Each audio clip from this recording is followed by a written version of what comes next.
뭐 양피지에다가 뭐 펜을 쓴 거잖아요. 펜을 쓰고 이런 게 다 발견되는데 이 1940 몇 년, 45년인가 7년에 사해 문서라는 게 발견되기 전까지는 원문 성경이 굉장히 나중 거예요. 그 AD 기원 후 한 뭐 10세기 이렇게 온전하게 창세기부터 우리가 가지고 있는 39권이 하나에 다 들어있는 성경책은 기원 후 11세기 거를 썼어요. 그 얼마나 낮은 거야. 구약 성경이 반영하고 있는 시대가, 구약 성경이 그리고 있는 시대가 기원 전, 몇백 년 전인데, 그거를 기록한 문서는 제일 오래된 게 기원 후 11세기 거였다고. 그게 이제 어떤 레닌그라드 코덱스라는 책인데, 그러니까 그 전에는 조각 발견된 이 사본들을 다 모아서 학자들이 모여서 편집을 한 거예요.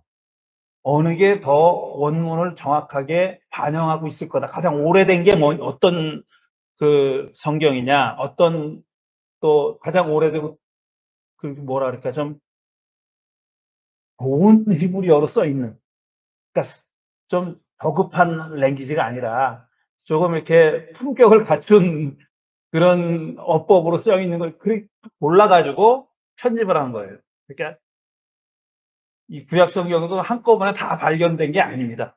그걸 다 이제 학자들이 편집을 해가지고 우리가 가지고 있는 성경을 편집한 거예요. 에디팅한 거예요. 그러니까 사본들을 다 모아서 학자들이 머리 싸매고 야 이게 그래도 원문에 제일 가까운 게 이걸 거다. 그래가지고 편집을 해가지고 만든 게 우리 성경이에요. 그래서 지금 우리는 그렇게 편집해서 만든 성경의 제4판을 쓰고 있어요. 네 번째 편집된 걸 쓰고 있어요.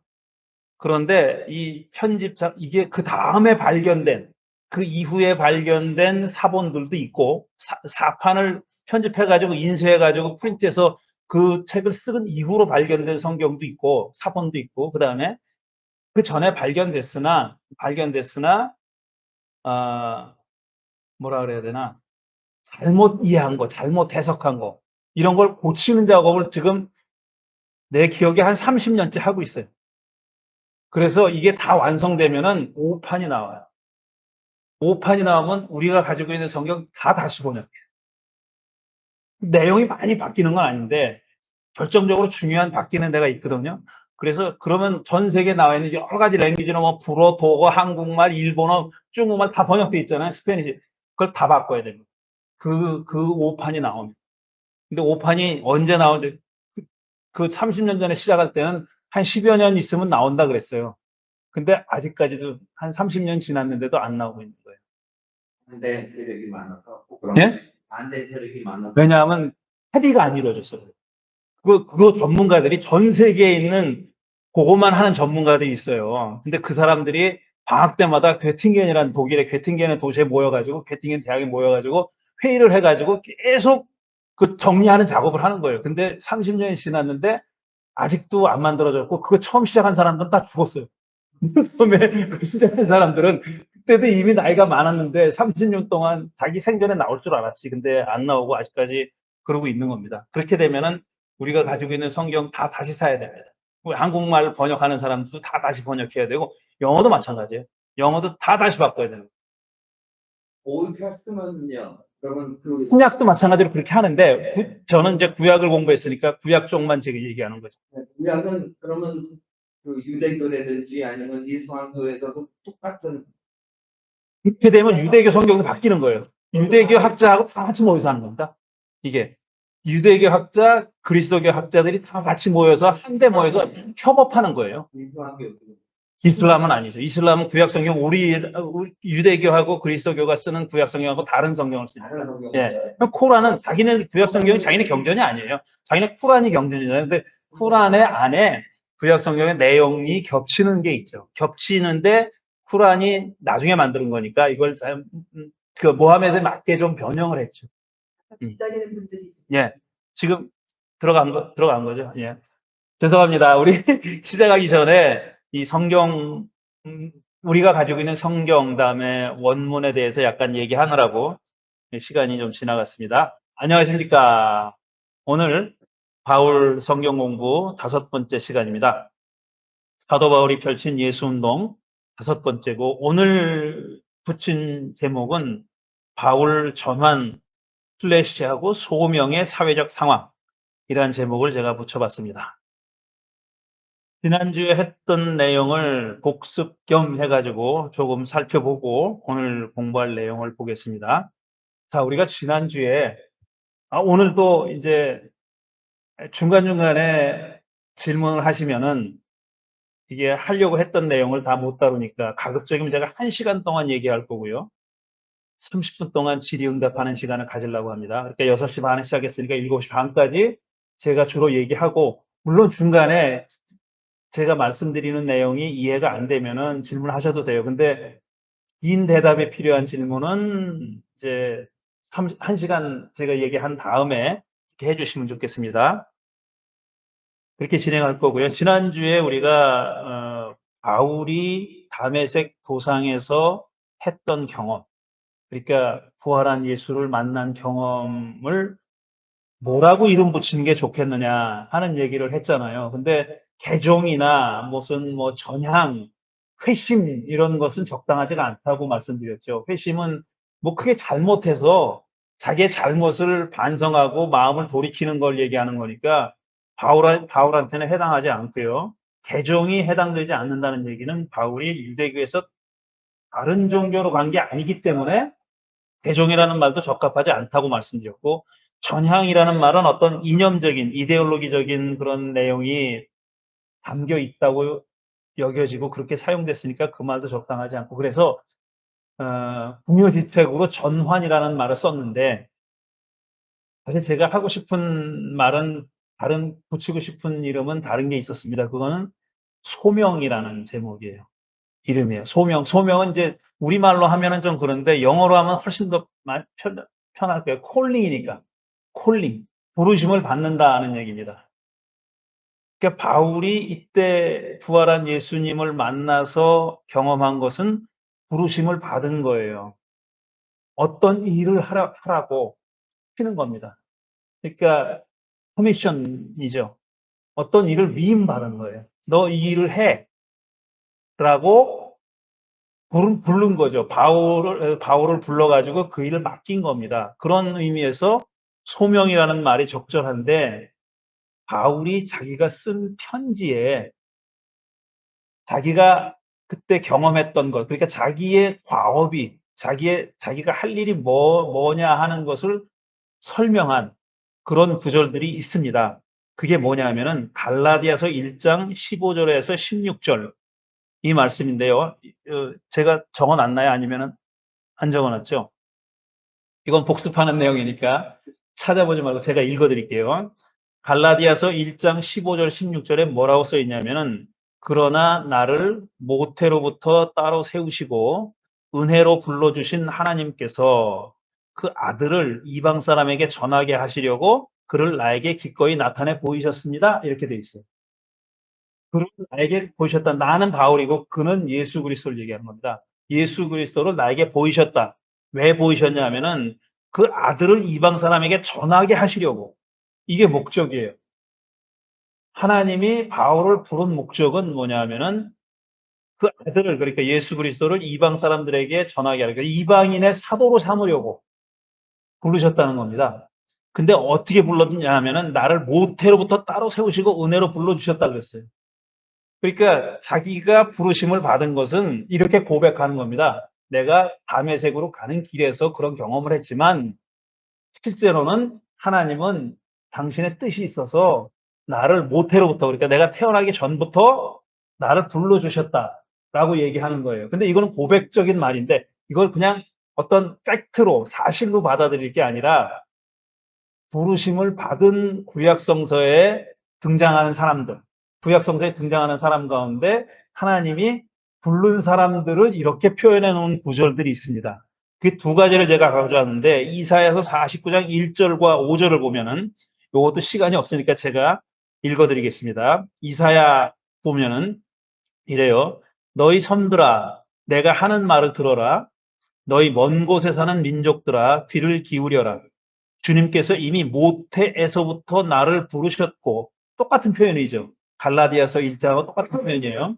내 어머니의 태 속에서부터 내 이름을 기억하셨다. 표현은 좀 다르지만 결국은 내가 어머니 태 아래 있을 때부터 내 이름을 기억하셨고 모태부터 나를 불렀다고 그랬어요. 그러니까 내가 뭔가를 일을 하려고 하나님이 나를 맡기신 것은 내가 태어나기 전부터였다라고 표현하는 겁니다. 이거는 그러니까 수사적인 표현이에요. 내가 실제로 그런 부르심을 받았을 때 뭐 30살, 35살 이때 부르신 게 아니라 신앙 고백적 차원에서 말하자면은 사실 어머니가 나를 뱃속에 가지고 있을 때부터 하나님은 작정을 하셨다. 이건 나를 불러서 이런 일을 맡기려고. 이거는 그러니까 고백적 표현이고 수사적 표현인 겁니다. 그리고 이스라엘 사람들이라면은 이런 표현에 익숙한 거예요. 바울이 처음 한 표현이 아니라 익숙한 겁니다. 하나 더 제가 읽어드리면은 이게 예레미야 1장 5절입니다. 예레미야 1장 5절을 보면 역시 여긴 이렇게 돼 있어요. 내가 너를 모태에서 짓기도 전에 너를 선택하고 내가 태어나기도 전에 너를 거룩하게 구별해서 문 민족에게 보낼 예언자로 세웠다. 거의 똑같죠. 바울의 이야기가 거의 똑같아요. 예레미야도 이스라엘의, 그러니까 더 정확하게 말하면 남유다의 예언자입니다. 북이스라엘은 망했어요. 이미 이 예레미야가 활동했을 때 이미 북이스라엘은 망하고 존재하지 않았습니다.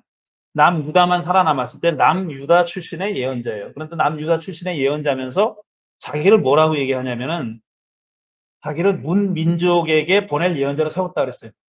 그러니까 자기 일은 유대 사람한테만 가서 전하는 게 아니라 온갖 족속들에게 가서 전하는 역할을 하나님이 나에게 맡겨줬다. 언제 맡겨줬느냐 하면은 모태에서 나를 짓기도 전에 하나님이 나를 선택했고 내가 태어나기도 전에 너를 거룩하게 구별해서 예언자로 세웠다 그랬어요. 이것도 역시 수사적인 표현입니다. 자기가 자기가 받은 소명을 얼마나 소중하게 중요하게 생각하고 있다는 것을 표현하는 하나의 문학적인 방식인데 그 방식을 그대로 바울이 갖고 와가지고 모태에서부터 나를 따라 세우시고 불러서 이방 사람에게 하나님의 아들을 전하게 하려고 나를 불러주셨다. 콜링했다. 그러니까 나는 I was called 라고 얘기한 거죠. 나는 부르심을 받았다. 이렇게 얘기한 거죠.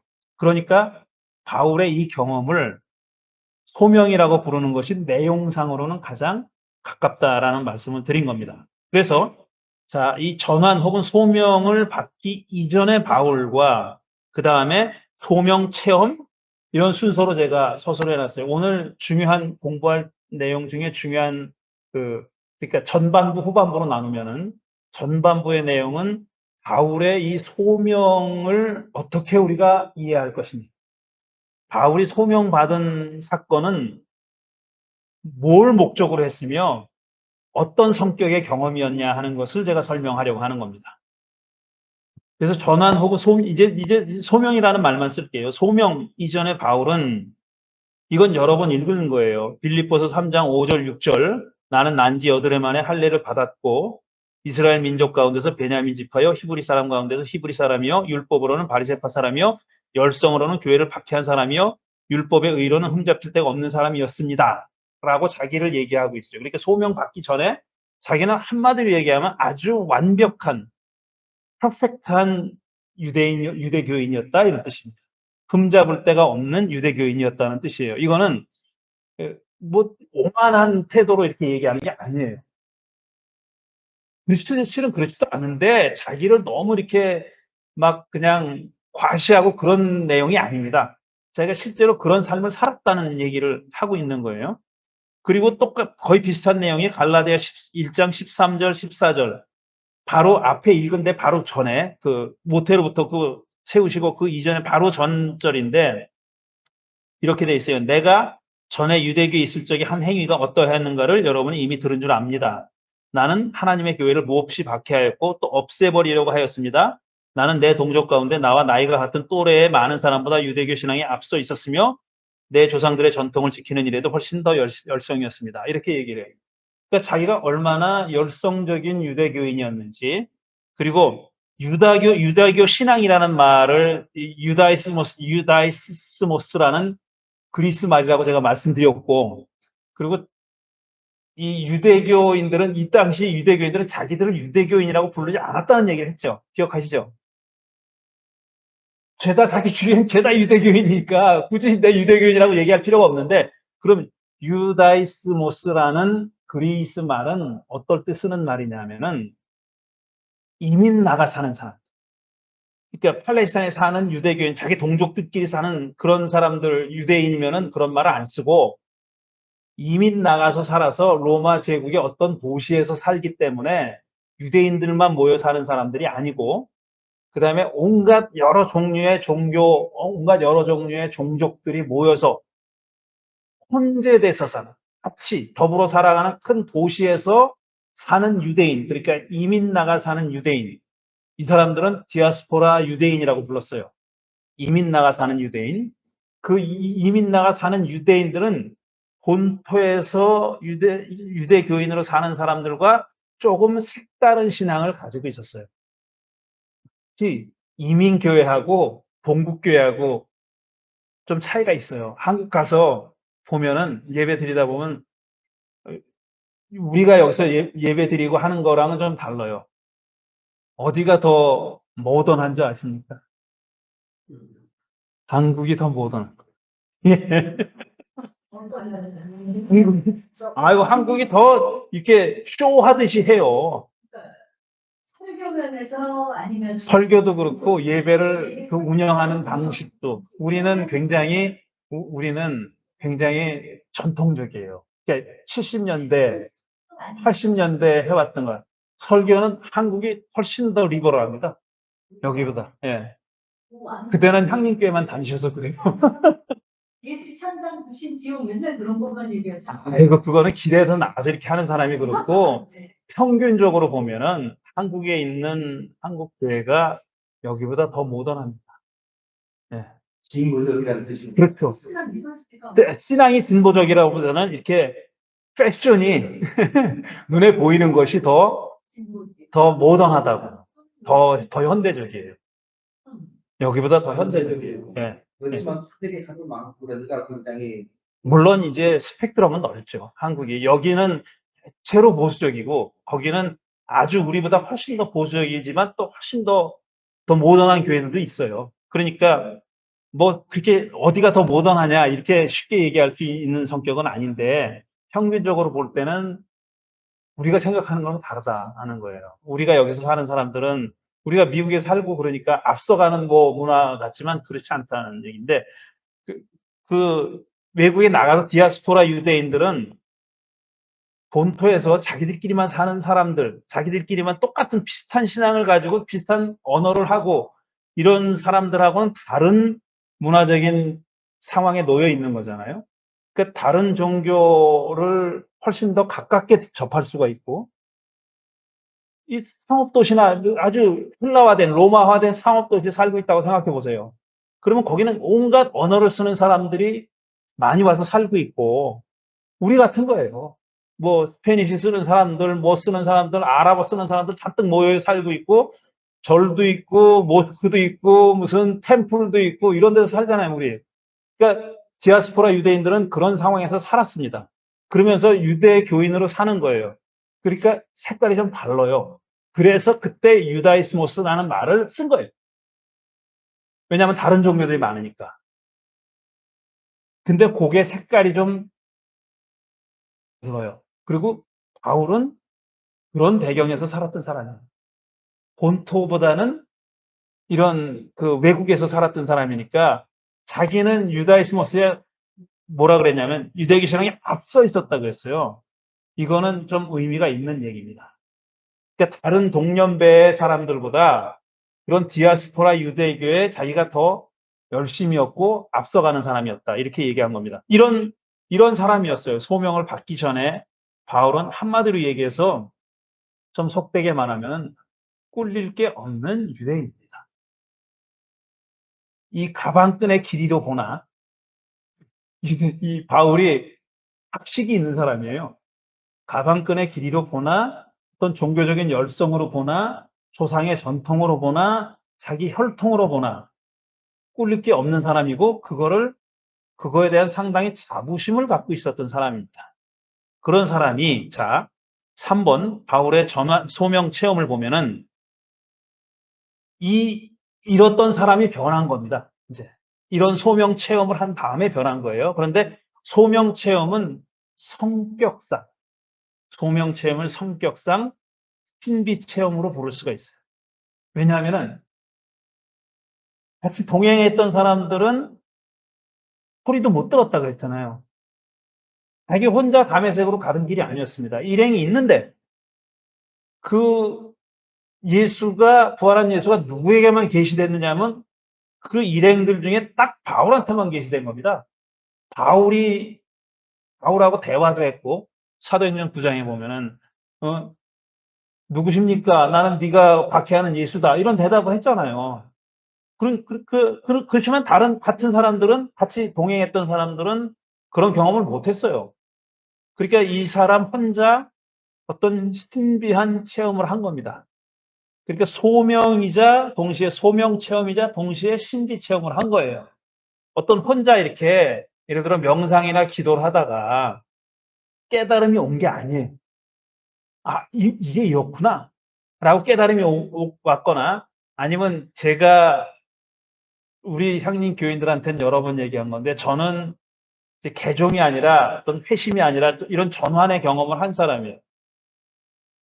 제가 어렸을 때 교회 다닐 때 뭘 알고 다녀요. 교회 가면 좋으니까 여학생들도 있고 뭐 좋으니까 다니잖아요. 중고등학교 때 뭐 이렇게 신앙이 대단해서 다니겠어요.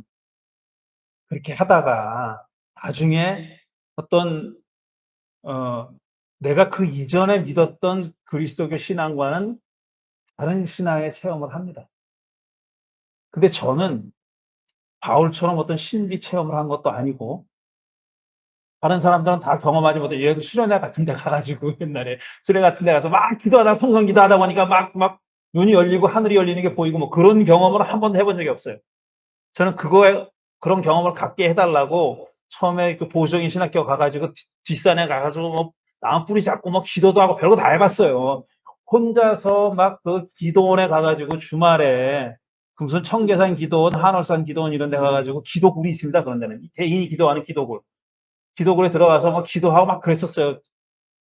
고등학교, 대학교 때까지 다 그랬어요. 근데 한 번도 대답을 못 들었습니다. 저는 한 번도 무슨 신비한 체험을 해본 적이 없어요. 그래가지고 남들은 다 한대는데 왜 나는 이런 게 없지? 나는 하나님이 정말 이렇게 아끼지 않나? 딴 놈들은 다 했다고 그렇게 뭐 간증도 하고 막 그러는데 나는 그런 게 없으니까 그것도 달라고도 하고 뭐 많이 해봤어요. 그러니까 방언을 해본 적은 없지만 매달려서 기도하고 그런 거 해봤습니다. 그런 거 없었어요. 그래가지고 난 이게 이 과가 아닌가 보다 이렇게 생각하고 그렇다고 혼자 조용히 골방에 들어가서 조용히 기도하다가 명상을 하다가 깨달음이 온 그런 경험도 없었어요. 그렇지만 저는 이런 소명의 경험이라고 불러도 좋고 어떤 회심의 경험이라고 불러도 좋아요. 왜냐하면 내가 믿던 기독교랑은 다른 기독교, 바울처럼 자기가 믿던 유대교랑은 다른 유대교로 전향을 한 거거든요. 저도 그런 전향을 했어요. 그런 변화를 겪었는데 저는 책을 보면서 했어요. 저는 공부하면서 했어요. 공부하면서 얼마나 많은 걸 깨달았는지 책을 보면서. 수많은 사람들의 성서에 관한 책이라든가 신학책이라든가 일단 다른 책이라든가 역사책이라든가 이런 책을 보면서 내가 할 목회자로서의 내가 부르심을 받은 사람으로서의 나의 갈 길은 이거다라고 응답을 받았다고 저는 믿어요. 그렇게 아직까지 살아왔어요. 목사로서 30여 년을 살면서 그렇게 살아왔는데 바울은 그런 건 아니었었어요. 물론 바울이 이런 신비 체험을 하고 소명 체험이자 신비 체험을 하고 그 순간에 180도로 인간이 획 바뀌어가지고 그 다음 일은 어떤 노력이나 수고 없이 술술 풀려나간 건 아니에요. 자기의 신비 경험에 대한 깊은 성찰이 뒤따랐고, 그 이후에 적어도 몇 년 동안 뒤따랐고, 그 다음에 자기가 받았다는 소명을 실현하겠다고 하면서 수많은 시행착오를 겪었어요. 자기가 이렇게 했다고 이 길이 맞다고 생각했는데 그게 아니라고 해가지고 사도행전 보면은 갈등도 많이 겪습니다. 같이 동역했던 사람들이 갈등 겪고, 사도행전은 물론 바울을 좋게 쓰는 역사 기록이기 때문에 바울의 어떤 잘못보다는 바울과 동역을 했다가 떨어져 나간 사람들의 잘못이라고 평가하는 경향이 강해요. 하지만 잘 읽어보면은 바울에게 문제가 있었고, 특히 그의 서신을 보면은 이 사람이 그 일을 해나가면서 어떻게 자기를 이렇게 바꿔나갔는지, 시행착오를 겪고 이게 아닌가벼, 또 이렇게 해야 되나 봐, 이런 경험들이 다 포함돼 있어요. 그러니까 신비 체험이라는 게 이제 순간의 체험으로 끝나는 건 아니다. 하지만 바울은 분명히 신비한 체험을 했던 겁니다.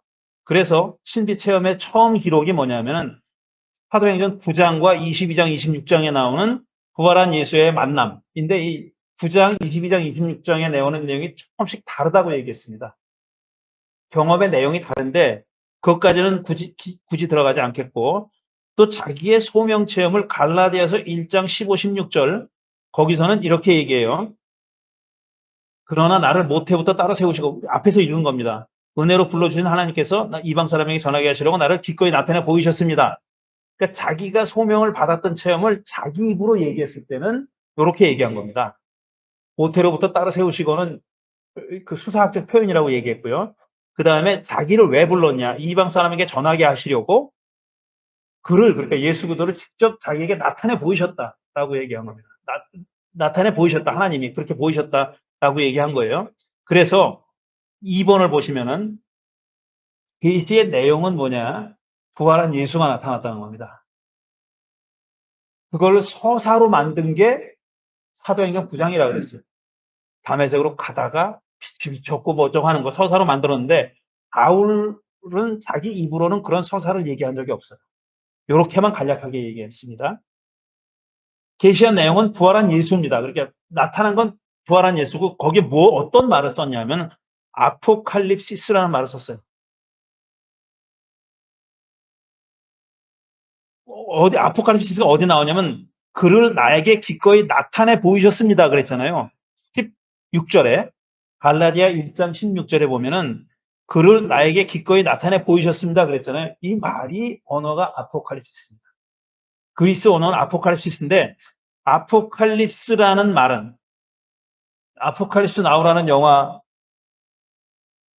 아시죠? 라고 물어보면 또 모르시는 분이 많은 것 같아요. 그건 월남전 얘기. 그 얘기는 하지 말고요. 어쨌든 뭐 이거랑 상관이 있는 얘기는 아니니까. 자, 아포칼립스라는 말의 원뜻이 뭐냐 하면은, 원뜻이 이겁니다. 눈을 가리고 있던 너울이 벗겨져서, 그러니까 아포칼립스 되기 전에는 사람들이 다 눈을 너울로 가리고 있었다는 얘기예요. 너울로 가린다는 얘기는 앞이 하나도 안 보이는 게 아니에요. 보이긴 보이는데 정확하게 안 보이는. 인식을 못하고 있었다고 비슷한데요. 그러니까 뭐 인식작용이라고 얘기하기보다는 눈으로 보는 걸 얘기하는 거예요. 물론 이건 비유적인 표현이에요. 인식작용까지 포함되는 건데, 아주 안 보이는 선으로 가리면 앞이 안 보이잖아요. 하나도. 그건 아니에요. 근데 아무것도 가리지 않고 그냥 다 보는 것도 아니에요. 아포칼립스라는 현상은 너울 같은 걸로 가리고 있어서 제대로 못 보고 있었는데, 그래서 그게 벗겨져서 항상 거기 있었지만 드러난 적이 없었던 현실을 보게 되는 것. 이게 아포칼립스.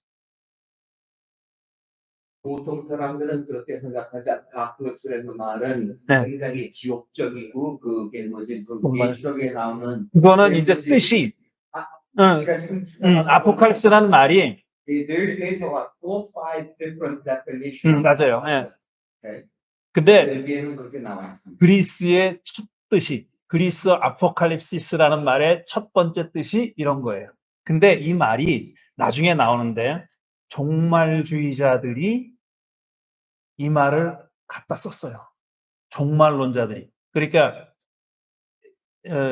묵시론자들이, 조금 이따 얘기할 겁니다. 그거는 묵시론자들이 그 말을 쓰면서 마지막 때, 그러니까 역사의 마지막 끝 순간에 벌어질 일을 미리 보는 걸 아포칼립스라 그래요. 그 사람들이 쓴 용법입니다. 근데 아포칼립스라는 그리스어의 본래 뜻은 제가 지금 말씀드린 거예요. 너울로 가리고 있어가지고 본래 거기 있었는데 그걸 잘 못 보다가 너울이 벗겨져가지고 보게 된 거예요. 없는 사실을 보게 된 게 아니에요. 그 없는 사실을 보게 된 게 아니라 거기 있었는데 살짝 가리고 있어가지고 제대로 못 보고 있었는데 이게 벗겨져서 그걸 이제 현실을 정확하게 보게 된 거. 그거를 아포칼립스라고 그럽니다. 그래서 이게 다른 세계를 보는 비전과는 다르다고 얘기했어요. 그건 비전은 뭐냐면은 진짜 현실 세계가 아닌 다른 세계를 보는 겁니다. 그거를 비전이라고 비전이라고 얘기하는데, 예를 들어서 뭐 하늘문이 열리고 뭐 이렇게 보는 거. 그거는 비전이에요. 근데 아포칼립스라는 거는 여기 있어. 다 있는데 살짝 가려져 가지고 못 보다가 알게 된 거. 그러니까 다시 말해서 지금 제대로 보지 못하고 있던 현실의 의미를 정확하게 파악하게 된 것도 아포칼립스라는 말을 쓰는 겁니다. 그럴 때도. 그러면 어떻게 다른 데피니션이 나와요? 왜냐하면 그거는 그 말을 제가 말씀드린 데는 묵시주의자들 혹은 종말주의자들이 이제 이 인간의 역사의 마지막을 얘기하는, 역사의 종말을 얘기하는 그런 사람들이 그 말을 종말에 일어난 일을 가리키는데 사용한 거예요. 그래서 아포칼립스란 말이 그런 뜻을 갖게 된 거예요. 여기 바이블에 있는 말 아닙니까? 예? 이 말이 예문의 아포칼립스가 그 말을 지금 리차드 선생님은 뭐라고 생각하시냐면은 처음부터 그런 뜻이 있지 않았겠느냐.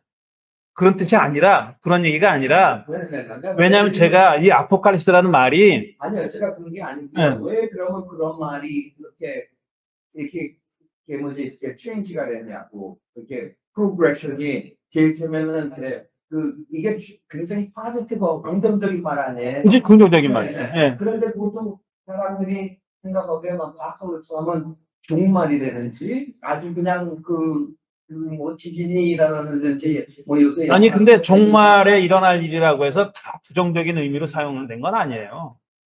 선한 사람, 의로운 사람에게는 그 종말이 축복이 되는 거고, 악인들에게는, 그렇죠. 그렇죠. 그건 완전히 듀얼리즘이니까, 이원론이니까, 종말을 그 기쁘게 맞이할 사람이 있고, 종말을 심판이고 지옥이라고 맞이할 사람이 있는 거예요. 그게 종말주의자들의 생각이에요. 종말은 모든 사람들이 다 망한다가 아니에요. 그때는 종말주의자는 크리스천들 아닙니까? 종말주의자. 크리스천만이 아니죠. 왜냐하면 유대교도 종말주의자들이 있었어요. 예, 물론이죠. 예. 그리고 유대교 아니더라도 지금도 종말주의자들이 있어요. 얼마든지. 그 사람들이 다 전부 다 그리스도교의 뿌리를 가지고 있는 사람들은 아니에요. 종말주의자들은 역사에서 내내 여러 가지 종교의 외피를 입고 등장했었습니다.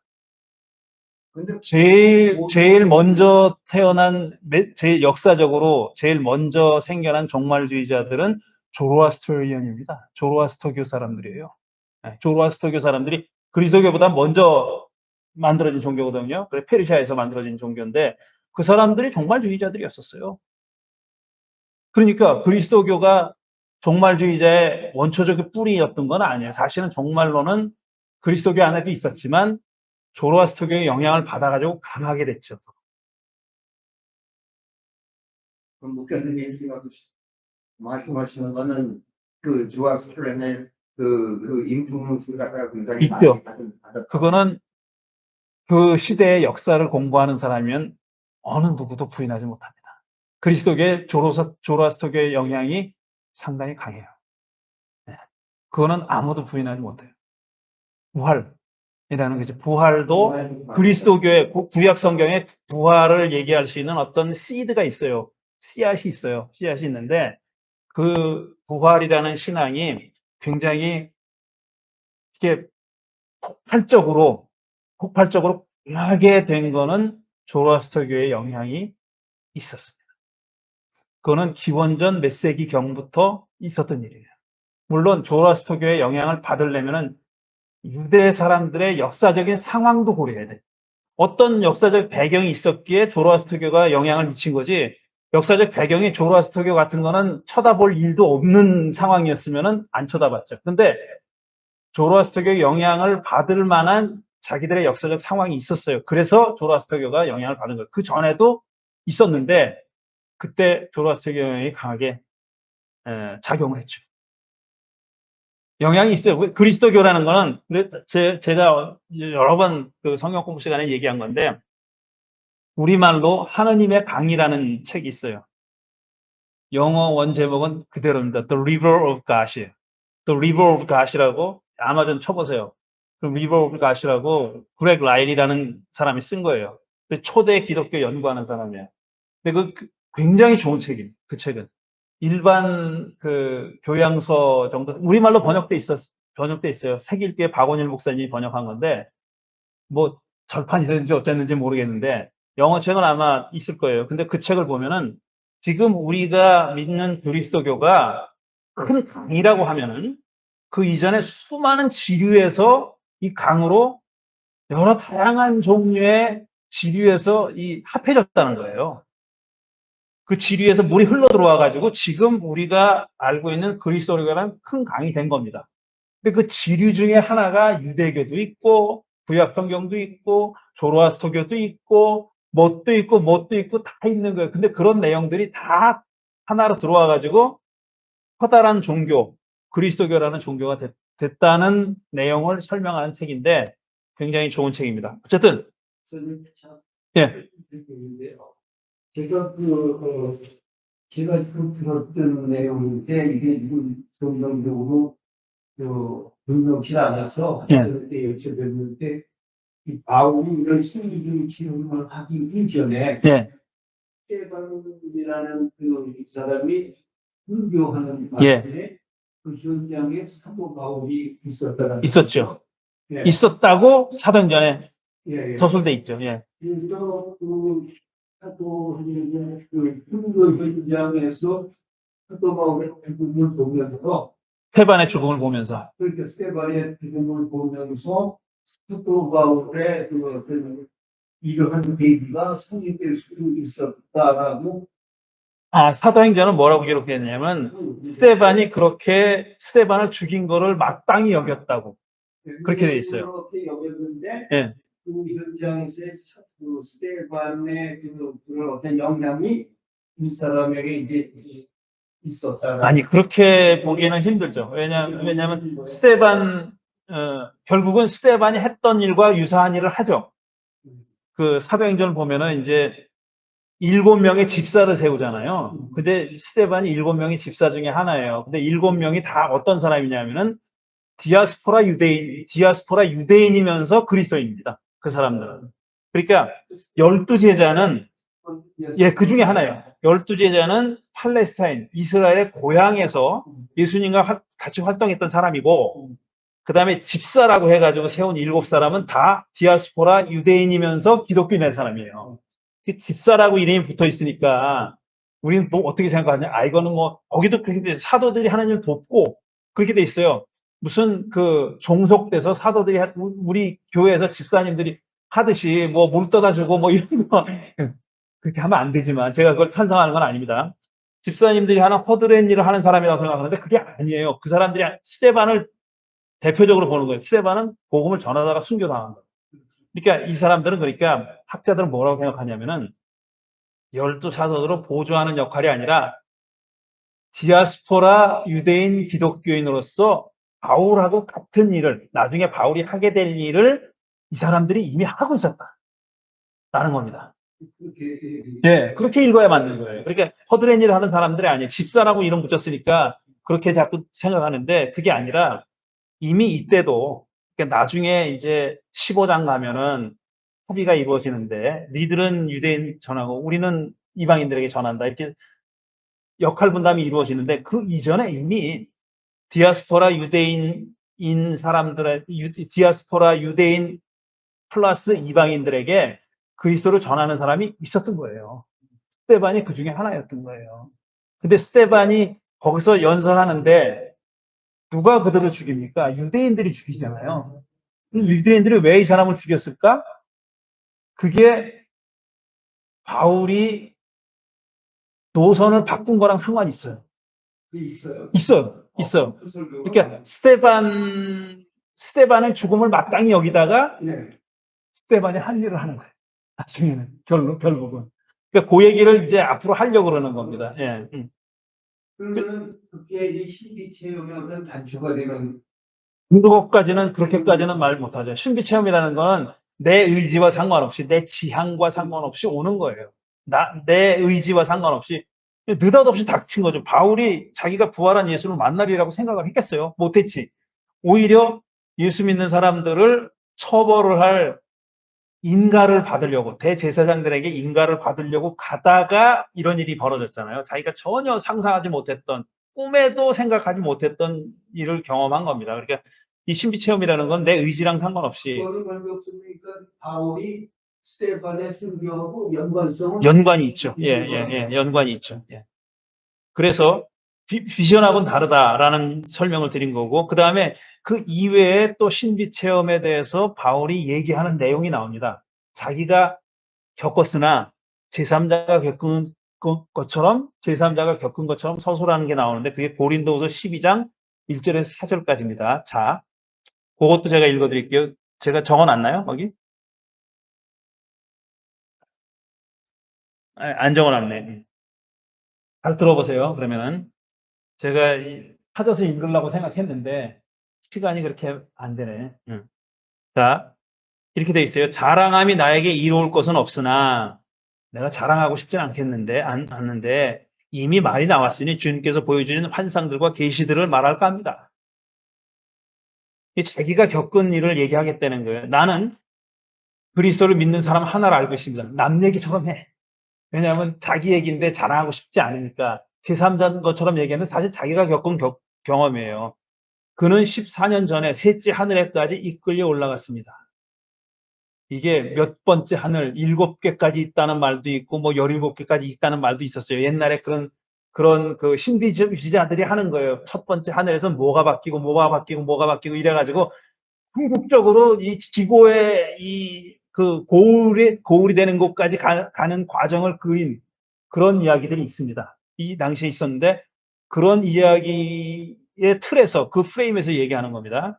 셋째 하늘에까지 이끌려 올라갔습니다. 그때 그가 몸 안에 있었는지 몸 밖에 있었는지 나는 알지 못하지만 하나님께서는 아십니다. 남의 경험인데 나에게 경험이라고 얘기하면서 자기 경험을 얘기하는 거예요. 나는 이 사람을 압니다. 그게 압니다. 이런 뜻이에요. 그가 몸을 입은 채 그렇게 했는지 몸을 떠나서 그렇게 했는지 나는 알지 못하지만 하나님께서는 아십니다. 자기가 이게 반쯤 정신이 없는 상태에서 신비 경험을 했다는 뜻입니다. 그러니까 제정신이 아닌 상태에서 이렇게 온전한 그 현실적인 그런 감각을 갖지 못하고 이런 경험을 했다는 겁니다. 이 사람이 낙원에 이끌려 올라가서 말로 표현할 수도 없고 사람이 말해서도 안 되는 말씀을 들었습니다. 뭔가를 들었다는 거예요. 근데 그거를 자기는 말로 표현을 안 하겠다 혹은 못 하겠다. 이렇게 얘기해요. 자기가 이런 신비 경험을 했다는 얘기를 해요. 왜냐하면은 이 당시에는 이런 경험을 자랑하는 사람들이 많았어요. 나는 이런 신비 경험을 했다. 저런 경험을 했다. 요즘도 그러잖아요. 그런 사람 많잖아요. 무슨 뭐 여러 가지 성령의 은사를 체험했다고 간증도 하고 뭐 그런 사람 많잖아요. 그렇듯이 이 당시에도 자기들이 겪은 신비 경험을 나는 이런 것도 했어, 저런 것도 했어 이렇게 자랑하는 사람이 많았어요. 근데 바울이 너는 그런 것도 없지 하고 칭찬을 받은 거예요. 너는 그런 것도 없는 놈이 무슨 네가 사도라고 깝치고 댕겨 라는 말을 들으니까 참다 못해서 다른 사람의 경험인 것처럼 이렇게 자기 경험을 얘기한 겁니다. 그런데 바울에게 있어서 신비 체험이라는 것은 그 자체가 궁극적인 가치를 갖고 있는 건 아니다라는 말을 해요. 바로 그 다음에 자기가 이런 경험을 했다. 남의 경험인 것처럼 이렇게 하고 나서 바로 이어지는 15절에서 9절까지 같은 고린도서 12장입니다. 뭐라고 얘기하냐면 나는 이런 사람을 자랑하려고 합니다. 그러나 나 자신을 두고서는 내 약점밖에는 자랑하지 않겠습니다. 이런 사람 자기예요, 사실은. 자기를 자랑하고 싶은데 사실은 나는 그런 약점밖에 자랑할 게 없습니다. 내가 자랑하려 하더라도 진실을 말할 터이므로 어리석은 사람이 되지는 않을 것입니다. 그러나 자랑은 삼가겠습니다. 이게 남의 말처럼 얘기했다가 자기 말처럼 왔다 갔다 하는 겁니다. 자기도. 그것은 사람들이 내게서 보거나 들은 것 이상으로 나를 평가하지 않게 하려는 것입니다. 자, 나 있는 그대로 나를 봐달라. 나는 지금 이방인의 사도로서 내가 온갖 그 고비를 넘겨가면서 이렇게 복음을 전하러 다니는 게 나다. 그러니까 그걸 있는 대로 봐달라는 겁니다. 그 사람의 가치는 그 사람이 어떤 신비 체험을 했느냐에 좌우되는 게 아니라 그 사람이 지금 어떤 삶을 살고 있느냐에 좌우되는 거지. 내가 신비 체험을 안 했다고 해서 내 가치가 떨어지거나 그걸 많이 했다고 해서 나를 이렇게 높이거나 그건 아니다라고 얘기하는 겁니다. 그러면서 뭐라고 얘기하냐면은 내가 받은 엄청난 계시들 때문에 사람들이 나를 과대평가하는지도 모릅니다. 그러므로 내가 교만하게 되지 못하도록 하나님께서 내 몸에 가시를 주셨습니다. 그래요. 가시를 줬다고, 자기. 찌르는 가시를 줬다고.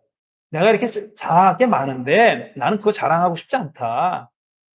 근데 하나님께서는 네가 그럴까 봐, 자랑을 할까 봐 나한테 가시를 줬다. 가시의 내용이 뭔지는 얘기 안 해요. 근데 가시를 줬다 그래요.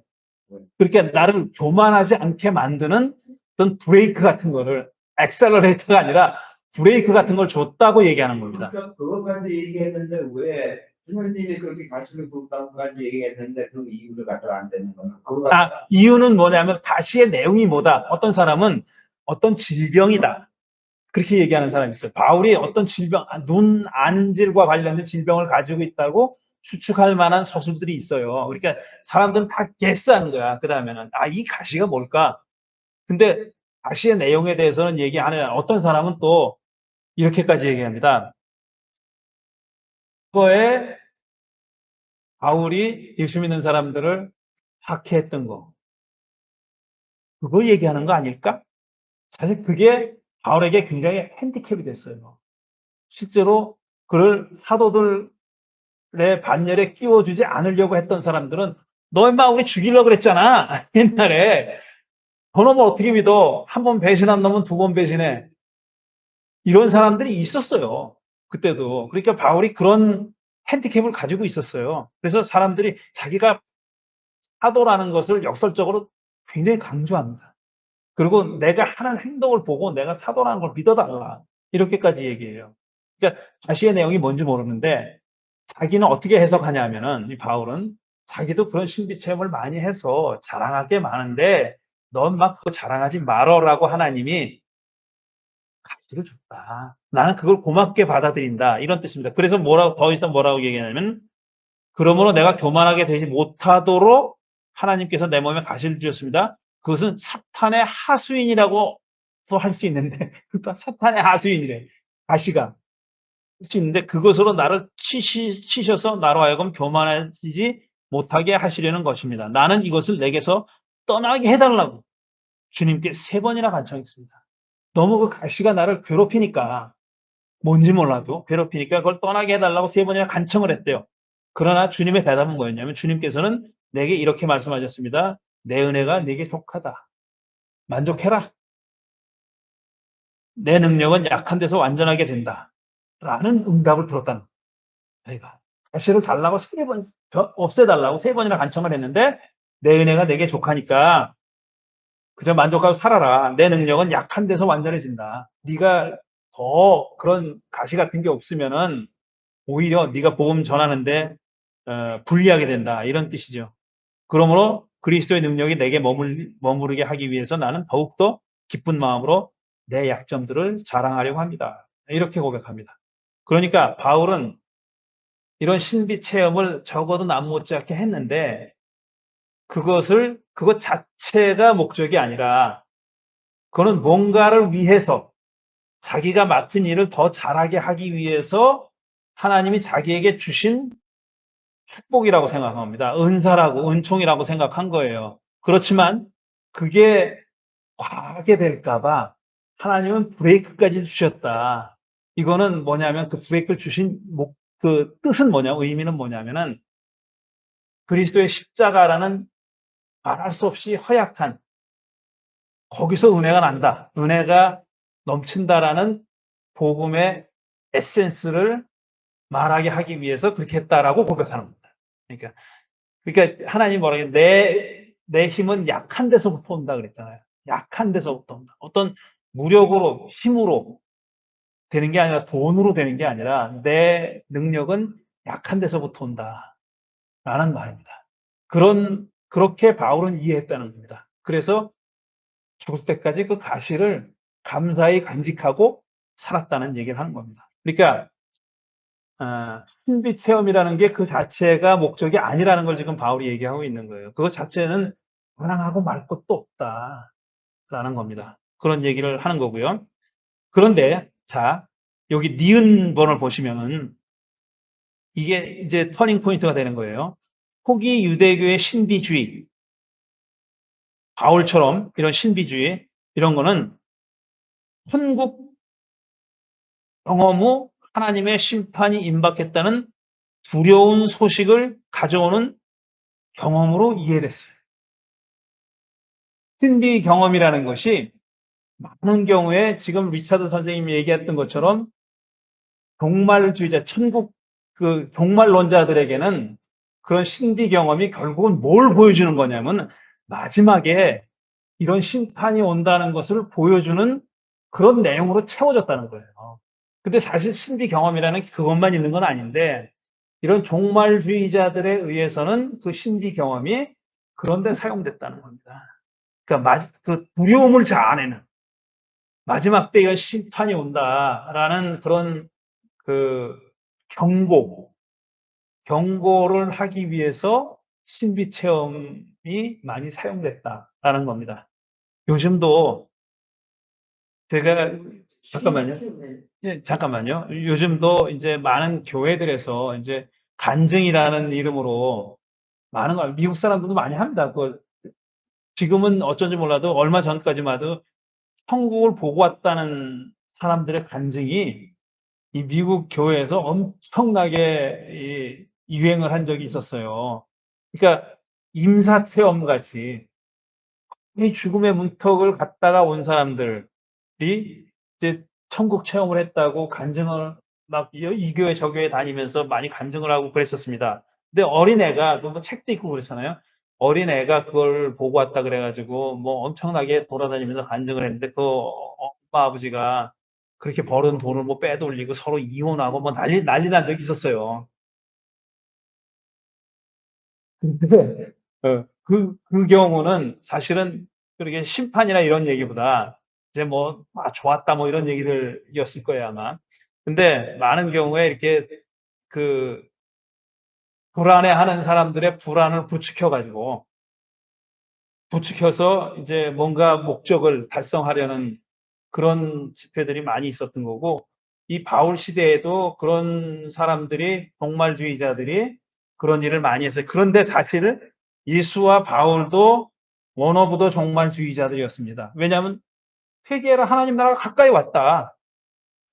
그거는 이제 하나님 나라가 가까이 왔다는 얘기는 지금 이 역사가 어떤 형태로든지 끝나는 때가 왔다라는 얘기입니다. 새로운 세상이 열릴 때가 왔다는 거예요. 한국식으로 하면 개벽의 시간이에요. 개벽의 시간. 하나님 나라가 가까이 왔다는 하나님 나라가 이루어진다는 얘기는 전혀 다른 현실이 이루어진다는 얘기거든요. 그거는 일종의 종말주의자들이고 예수님을 포함해서 예수를 따르던 사람들이 다 그렇게 이해했어요. 그래서 예수님과 바울도 사실은 종말론자들 중에 속해 있는 분들입니다. 그래서 자 이제 7번을 보시면은 6번을 해야 되겠네. 10분 남았네. 10분 남은 거 맞죠? 네. 네. 자, 10분 안에 못 하겠네. 그럼 바울은 이 얘기만 하고 말아야 될 것 같아요. 여기 그 다음에는 나중에 하고요. 소명 이후에 바울은 소명 이전에 바울은 이랬고 바울의 소명 체험은 이런 거였었어요. 자기가 서술한 겁니다. 그러니까 예수를 만난 경험도 갈라디아서에 자기가 서술했고 또 고린도서에도 한번 나와요. 짧게 나와요.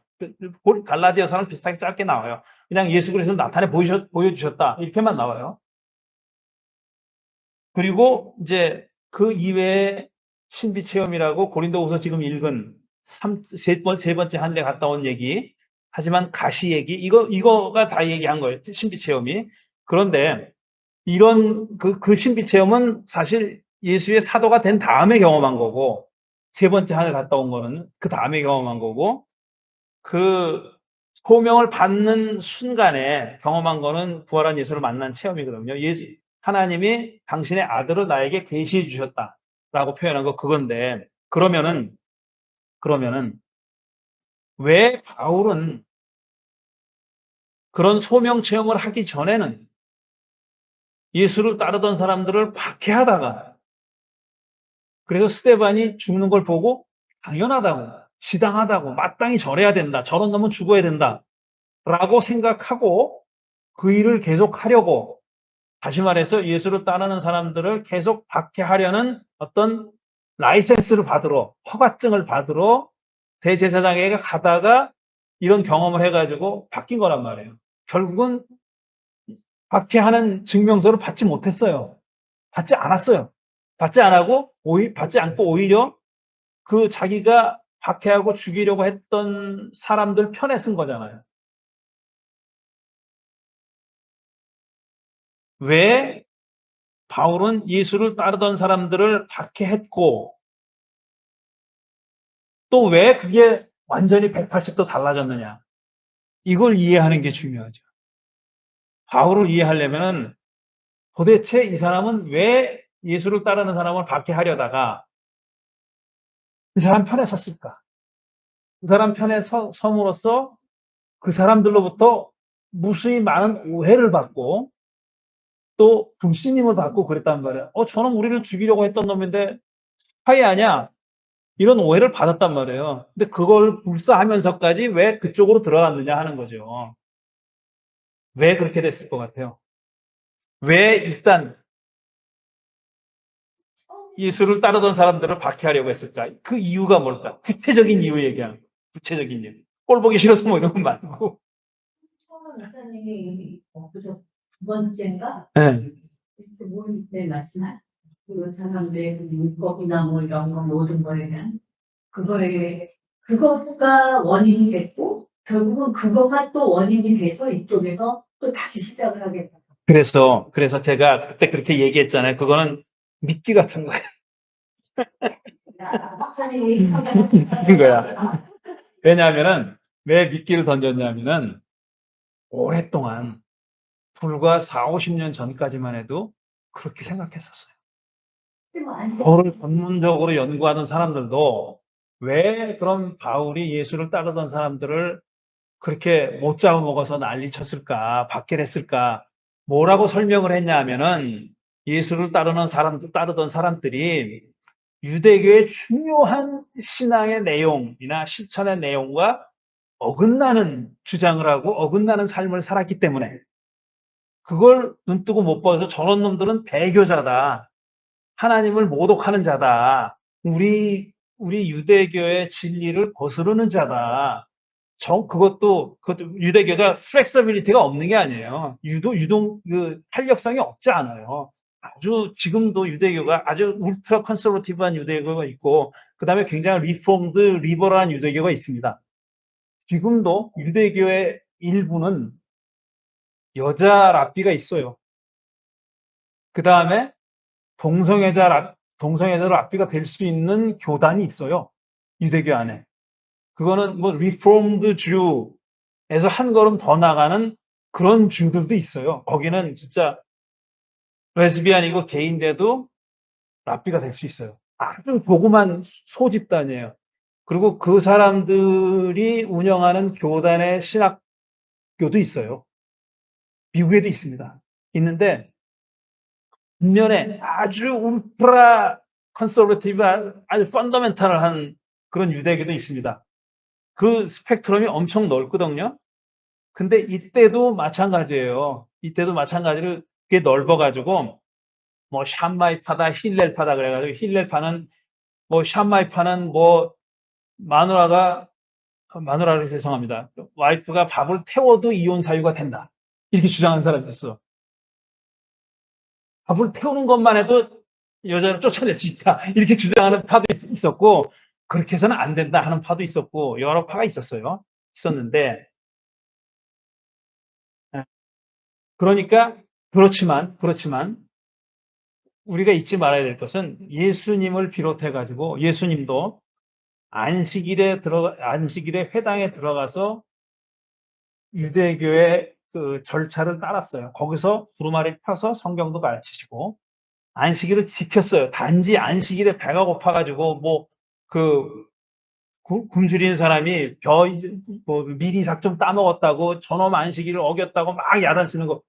그런 케이스를, 그게 안식일을 그렇게 해서 지키는 게 아니다라고 얘기했을 뿐이지, 그리고 안식일에 병자들을 고친 거지, 안식일에 하지 말라는 일을 일부러 한 게 아니에요. 그러니까 예수님을 엔타이 유대교, 반율법주의, 반유대교주의라고 생각하면 안 돼요. 바울도 마찬가지예요. 바울도 이 사람도 돌아다니면서 계속 회당에 가가지고 회당에 가서 연설하고 거기서 사람들하고 얘기하고 논쟁하고 막 그랬었어요. 그러니까 바울 자신도 코셔도 지켰고 자기가 음식 먹는 것도 지켰고 다 그렇게 했어요. 그러니까 왜 바울이 예수를 따르는 사람들을 박해했느냐? 저들이 반유대교적 행태를 해서 짓거리를 해가지고 그랬다라는 게 오랫동안 이 학자들이 주장해왔던 내용인데, 이만 봐도 그렇게 볼 근거가 없는 거예요. 그러니까 나중에 보겠지만 갈라디아서나 로마서에 반율법주의적인 그런 표현들이 나와요. 근데 그런 걸 제가 예를 들었잖아요. 율법에 반대되는 예도 들었고 그것도 아니다. 율법을 동조하는 율법을 긍정하는 그런 예도 들었잖아요. 그게 섞여 있어요. 섞여 있는데 반대하는 게 왜 반대했는지를 설명해야 되는 거예요. 그거는 앞으로 우리가 해야 될 거고. 그러니까 유대교 반유대주의적인 행동을 예수를 따르는 사람들이 해서 그런 게 아니에요. 자주 하는 건 아니죠. 그 플렉서빌리티가 있다 그랬잖아요. 유동성이 있는데 물론 바울도 예수님처럼 막 예수님과 반대되게 막 글자 그대로 막 이렇게 해야 된다 그런 파가 아닙니다. 바울이. 디아스포라 유대인들은 거기서부터 본토 유대인보다 거기서부터 훨씬 더 리버럴했었어요. 리버럴 할 수밖에 없고 자기가 그렇게 바울 자신도 그거를 상황에 적응시켜서 적용하고 실천하는 거에 익숙한 사람이에요. 그러니까 그 얘기는 아닙니다. 그럼 왜 그랬느냐? 이게 관건인데 이거를 설명하려면 상당히 길게 얘기를 해요. 그 얘기를 설명하는 게 그 다음에 7번에 나오는 묵시사상 7번. 아이고, 벌써 31번이네. 31번이네. 지금 되게 죄송한데 이게 안 됩니다. 이게 단데 오늘 결국은 여기로 가려고 한 건데 한 5분만 더 주세요. 다음 주에 좀 더 자세히 얘기하기로 하고. 예? 이거 가면 안 되냐고요?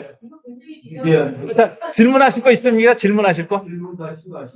질문하실 거 있어요?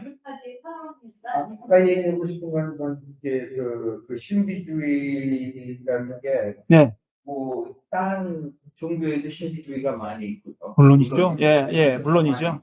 많이 있어요. 그 종교랑 상관없는 신비주의도 있습니다. 예. 많이 되고 운당 같은 것도 신비주의가. 그렇죠. 예. 다양한 형태의 신비주의가 있죠. 예. 애니메이션도 뭐 그런. 저기 유대교에는 그 특별한 신비주의가 있잖아요. 이런 거 이름이 자꾸 생각이 안 나지? 그노시즘은 신비주의랑 좀 다른 거예요. 아니, 그노시즘은 신비주의랑 좀 다른 거예요. 아니, 진짜 틀리죠, 그건. 네. 그노시즘은 언제 그거 얘기해 줄 건가요? 그노시즘도 얘기할 필요가 있죠. 왜냐하면 어떤 그 일레인 페이즐스라는 그 프린스턴인가의 유명한 이 초대 기독교 연구하는 학자가 있어요. 일레인이 여자분입니다. 지금은 여자가 많고 CBS나 뭐 이런 히스토리 채널 같은데 많이 나오시는 분이에요. 그 양반이 이 그노시스주의의 전문가예요. 영지주의 전문가예요. 그래가지고 책도 많이 썼고 방송에 나서 많이 얘기하는 분인데 그 그노시스 영지주의라는 것은 원래 그리스도교의 뿌리가 있는 게 아니에요. 그노시즘이라는 게 있었는데 그리스도교가 그노시즘을 받아들여가지고 나스틱 크리스천니티를 만든 거예요. 영지주의적인 기독교를 만든 거고 영지주의적인 기독교 일파가 쓴 복음서가 도마복음서라는 복음서예요. 네. 도마복음서는 토마스, 가스펠 오브 토마스라는 도마복음서라는 복음서를 영지주의파 기독교인들이 쓴 책입니다. 그래서 그게 이제 나그 하마디 문서라는 데서 발견됐어요. 이집트의 나그 하마디 곳에서 많은 문서가 발견됐는데 1945년인가 7년인가 전쟁 끝나고 나서 바로 발견됐는데 그게 이제 거기서 나온 문서 중에 여러 가지가 뭐 마리아 복음서, 유다 복음서, 뭐 도마 복음서, 빌립보 복음서, 뭐 빌립보 행전, 뭐 바울 행전, 뭐 여러 가지 문서가 발견됐어요. 근데 그 중에서 제일 유명한 게 도마 복음서예요. 근데 도마 복음서는 예수님의 어록, 말한 거, 예수님 뭐 사람 고치고 뭐 어디 가서 무슨 일을 했다 행동에 관한 건 하나도 안 되고 예수님이 말한 것만 적은 거예요. 한 말만. 근데 그 내용이 많은 경우에 우리 복음서랑 겹쳐요. 우리 복음서에도 나오고 도마 복음서에 나오는 말들이 있어요. 그런데 색깔이 달라요. 굉장히 많이 달라요. 그래서 또 일레인 페이지스라는 사람이 을 비롯해가지고 많은 사람들이 도마복음을 연구했고 한국에서는 도마복음서를 해설한 분이 있죠. 오강남 교수님이 도마복음 해설하는 책을 썼고 더 유명한 도올 김용옥 선생께서 또 도마복음서 해설하는 이따만한 책을 썼는데 권하자면은 오강남 교수님 책을 읽으시는 게 좋습니다. 만약 궁금해가지고 그걸 읽고 싶다면은 왜냐하면 그 도올 김용옥 선생님은 자기 이쪽을 공부하시는 분은 아니에요. 전문가는 아니에요. 근데 관심이 워낙 많아가지고 이렇게 하는데 그쪽 그 패밀리가 전부 다 패밀리가 크리스찬들이죠. 예, 크리스찬들이죠. 굉장히. 뭐 어쨌든 다른 얘기고 뭘 얘기하다가 유대교 신비주의 아마 신비주의는 카발라 얘기했어요. 신비주의 얘기는 어쨌든 지금 이 얘기랑은 직접적으로 관계 있는 얘기가 아니라 묵시 사상인데 이런 거예요. 짧게 좀 가능한 한 짧게 설명을 해볼게요. 자, 구약 시대에 이스라엘 사람들은 자기가 하나님의 선택된 민족이라고 믿었잖아요. 자기들은 하나님만 잘 믿으면 안 망해야 돼. 망하면 안 돼요. 외적의 침략을 받아도 이겨야 돼. 다 물리치고 그래야 돼. 아니에요. 네? 네타니아가 지금 그러고 있잖아. 저는 그거 있잖아. 네? 네타니아가 네타냐- 네탄야후는 얘기하지 맙시다. 너무 짜증이 나니까. 네타냐후 사기꾼이고요. 그건 없지 않아요. 근데 이 사람들은 집단적으로 그렇게 믿었어요. 그런데 말씀드렸듯이 북쪽이 나라가 나눠졌단 말이에요. 북쪽하고 남쪽으로 나눠졌는데 솔로몬이 죽고 나서 나눠졌어요. 나눠졌는데 북쪽 왕국은 이제 기원전 8세기 말에 망해요. 네오 아시리안 제국에 신아시리아 제국에 망합니다. 그래가지고 그 사람들은 이민 정책을 써요. 그 저항을 못하게 하려고 자꾸 이제 나라를 회복하려고 운동을 할 거 아닙니까? 그러니까 그걸 못하게 하는 방법이 거기 살던 사람들은 다른 데로 다 이민을 보내는 거예요. 강제 이민. 우리 러시아 사람들이 고려인들 막 여기저기 흩어놨듯이 그리고 거기에 딴 부족들을 들여보내가지고 섞어놨어요. 그래가지고 이제 약화됐어요. 저항하는 힘이 약화시키려고 그렇게 한 거고. 그로부터 한 150년 후에 이제 아시리아가 망하고 바벨론 제국이 들어섭니다. 메소포타미아에 바벨론 제국이 들어서가지고 남유다를 망하게 만들어요. 그건 6세기 초에 망합니다. 기원전 6세기 초. 그래가지고 한 150년 사이에 양쪽 나라가 다 망해요. 근데 남쪽 유다를 망하게 만든 바벨론은 이주 정책을 쓰지 않았어요. 그 대신 유다의 이 힘 있는 자들을 포로로 잡아갔어.